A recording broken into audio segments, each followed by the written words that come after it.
ലതികയ്ക്കും ഹിരണിനും ഇഷ്ടപ്പെട്ട മറ്റൊരു ലളിതഗാനം. എന്നെ വീട്ടിൽ വിളിക്കുന്ന ആനിക്കുട്ടി എന്നാണ്. അപ്പം ആനിക്കുട്ടി എം.ജി. രാധാകൃഷ്ണൻ സാറിൻ്റെ ആ പാട്ട് പാട്, നീ ആ പാട്ട് പാടെന്ന് പറയും ചിലപ്പോഴൊക്കെ. എന്നിട്ട് പുള്ളി പാടി കേൾപ്പിച്ചു വരും. ഞാൻ പറഞ്ഞു, വേണ്ട, ഞാൻ പാടാം. മിണ്ടാതെ പോകുന്ന പൂമേഘമേ, ഉണ്ടെൻ്റെ ഉള്ളിലും ഒരു മോഹം, യക്ഷനല്ലെങ്കിലും കവിയല്ലെങ്കിലും ഉണ്ടെനിക്കും ഒരു ദൂതയയ്ക്കാൻ. മിണ്ടാതെ പോകുന്ന പൊന്മേഘമേ.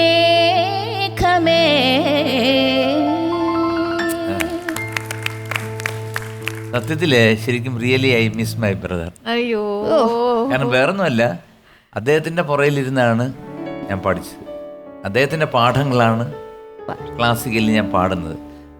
മാത്രമല്ല എനിക്കിപ്പോൾ തോന്നുന്നു അദ്ദേഹത്തിന് കിട്ടേണ്ട അംഗീകാരം കിട്ടിയിട്ടില്ല.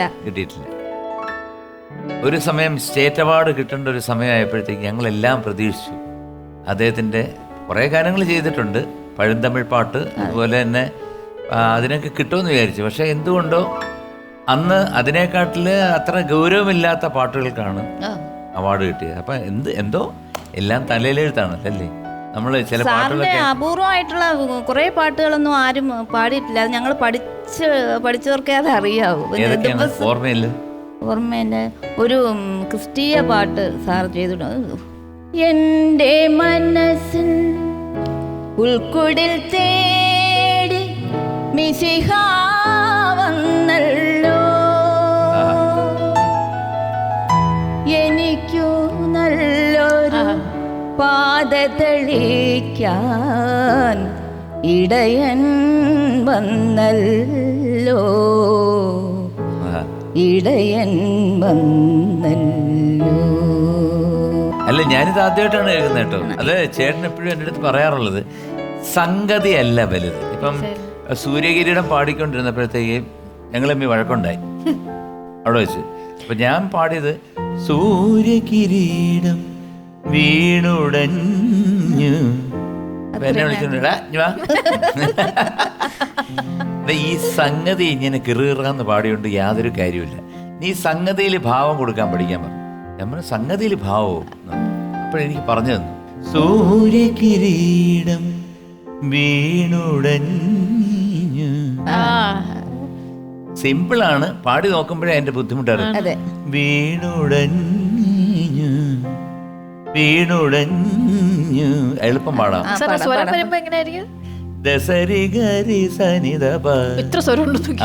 വീണുടഞ്ഞു. അപ്പൊ അതിനകത്ത് ഭാവവും വന്നു, സംഗതിയും വന്നു, എല്ലാം വന്നു.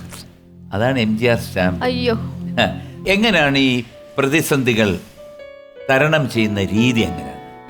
ഞങ്ങളുടെ ഫാമിലിയുടെ ഒരു പ്രത്യേകതയായിരിക്കാം, എല്ലാം വളരെ ചിരിച്ചോണ്ടാണ് നേരിടാറുള്ളത്. ചിരിക്കാച്ച വൻ കോമഡിയാണ്. ഞങ്ങളെല്ലാം ഇപ്പോൾ ഫാമിലിയിൽ ഓരോരുത്തർക്കും ഓരോ തരത്തിലുള്ള പ്രശ്നമാണ്. എല്ലാവർക്കും ഉള്ള പ്രശ്നം പോലെ തന്നെ ലോകത്തുള്ള എല്ലാ മനുഷ്യർക്കും പ്രശ്നമുള്ളത് പോലെ തന്നെയാണ് ഓരോരുത്തർക്കും ഓരോ തരത്തിലുള്ള പ്രശ്നമാണ്. പക്ഷെ as A family when we are coming together V laugh it out. അത് ഏറ്റവും വലിയ പ്രശ്നം എന്ത് വന്നാലും, അത് ആർക്ക് വന്നു കഴിഞ്ഞാലും ഞങ്ങളത് കോമഡി അങ്ങോട്ടും ഇങ്ങോട്ടും ട്രോളിയിട്ട് അത് വളരെ രസകരമായിട്ട് കൊണ്ടുപോകാറുണ്ട്. അതുകൊണ്ട് തന്നെ ഈ ഫാമിലിയിലെ ഈ പ്രശ്നം ഫാമിലിയിൽ കിട്ടിയൊരു ഒരു ജീനിന്റെ ഭാഗമായിട്ടായിരിക്കും എൻ്റെ ലൈഫിലൊരു പ്രശ്നം വന്നു കഴിഞ്ഞാലും യാ fine, it's okay, let's go, let's move out. ഇതിപ്പോ കുട്ടിക്ക് ഇപ്പം ഞങ്ങളുടെ എൻ്റെ ഹസ്ബൻഡിൻ്റെ അനിയൻ കൊച്ചുചൻ, ഇവിടെ കൊച്ചുചൻ ഇവിടെ കണ്ടിട്ട് ഇതെല്ലാം ഈ സംഭവമൊക്കെ കഴിഞ്ഞിട്ട് ഇവിടെ ആദ്യമായിട്ട് കാണാൻ, മക്കളെ ബാ എന്നാ ചായ കൂടി, വളരെ ലാഘവത്തോടുകൂടി കാര്യങ്ങൾ കാണുന്നതാണ്. വളരെ ലാഘവത്തോടെ, വളരെ എല്ലാം അറിയുന്നുണ്ട്, എല്ലാം അറിയുന്നുണ്ട്, എല്ലാ പ്രശ്നങ്ങളാണെന്നുള്ള മനസ്സിലാകാം. പക്ഷെ ലാഘവത്തോടെ കാര്യങ്ങൾ കാണുകയും പക്ഷെ അതിന്റെ സീരിയസ്നെസ് പിന്നെ ഒരു തരത്തിൽ പിന്നെ ബിഗസ്റ്റ് സപ്പോർട്ട്. അതുകൊണ്ട് പ്രതിസന്ധി എന്നൊരു വാക്ക് പോലും അങ്ങനെ ഒരു ഇല്ല. ചിത്രയോടൊപ്പം പാടിയിട്ടുണ്ടെന്ന് പറഞ്ഞു. ചിത്രയ്ക്ക് ഫസ്റ്റ്, ലതികയ്ക്ക് സെക്കൻഡ്. അങ്ങനെ ലതികയ്ക്ക് ഫസ്റ്റ്, ചിത്രയ്ക്ക് സെക്കൻഡ്. അങ്ങനെയൊക്കെ ഉണ്ടായിട്ടുണ്ടെന്ന് കേട്ടു. സത്യമാണോ? സത്യമാണ്. കുട്ടിക്കാലത്ത് ഞാൻ കോട്ടൺ സ്കൂളിലാണ് പഠിച്ചത്. അപ്പോൾ അവിടെ കോമ്പറ്റീഷനൊക്കെ നടത്തുമ്പോൾ ചിത്ര ഒരു വർഷം സീനിയറാണ്. പിന്നെ അപ്പം ഞങ്ങൾ ഒരുമിച്ച് ശിശുദിനത്തിനൊക്കെ പാടാൻ പോവും. പിന്നെ ഈ റേഡിയോ ക്ലബ്ബുകളൊക്കെ അന്നുണ്ടല്ലോ, അതിൻ്റെ ഒരു മത്സരങ്ങളൊക്കെ നടത്തും വിശേഷം. അപ്പോൾ അങ്ങനെ മത്സരങ്ങൾക്കൊക്കെ പോവും. അങ്ങനെ ചിത്ര പാടാൻ വരും, ഞാനും പാടാം. ഞങ്ങളുടെ റേഡിയോ ക്ലബ്ബിൽ നിന്ന് ഞാൻ പോകും പാടാൻ. ചിത്ര അവരുടെ റേഡിയോ ക്ലബ്ബിൽ നിന്ന് ചിത്ര വരും പാടാൻ. അങ്ങനെ കുട്ടിക്കാലത്തൊക്കെ എല്ലാരും അരുന്ധതി അല്ലേ, ഉഷ എന്ന് പറഞ്ഞൊരു ഉഷ, ലളിത, പിന്നെ KS മഞ്ജു, ഇവരൊക്കെ നല്ല പാട്ടുകാരാണ്. അങ്ങനെയൊക്കെ വന്ന് അവര് അപ്പൊ ചിത്രയും വരും, ഞങ്ങള് കോമ്പറ്റീഷൻ നടത്തും. മിക്കവാറും ചിത്രയ്ക്ക് ഫസ്റ്റ്, എനിക്ക് സെക്കൻഡ്, അങ്ങനെ വരും. കരുണൈ ദൈവമേ കർപ്പകമേ, കരുണൈ ദൈവമേ കർപ്പകമേ, കാണവേണ്ടുന്തൻ പൊൻപാദമേ, കരുണൈ ദൈവമേ കർപ്പകമേ, കാണവേണ്ടുന്തൻ പൊൻപാദമേ, കരുണൈ ദൈവമേ കർപ്പകമേ.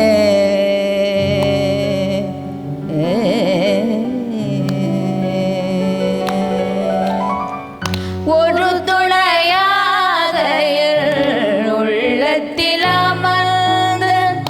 ഒരു തുണയാകയിൽ ഉള്ളത്തിലമർന്ന്, ഉണയെன்று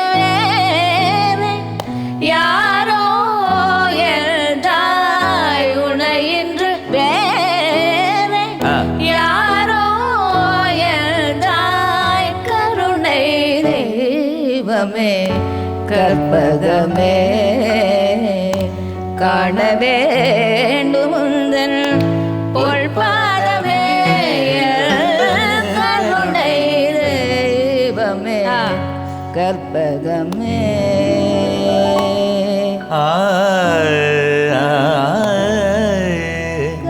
കർപ്പകമേ.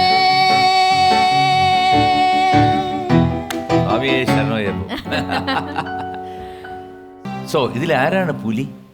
ഓ ഒബ്വിയസ്ലി ആണോ? പിന്നെ വൻ പുലി. അപ്പൊ ഒരു പുലിപ്പട്ടം കൊടുത്തേക്കട്ടെ. ആദ്യ ഒരു പുലിപ്പട്ട.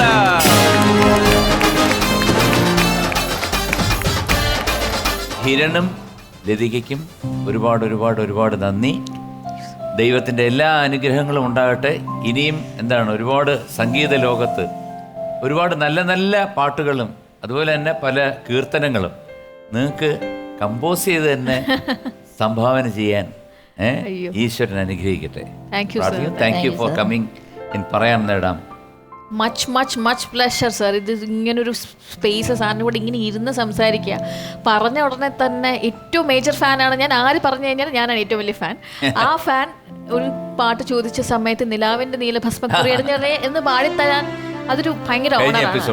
Thank you sir, thanks a lot.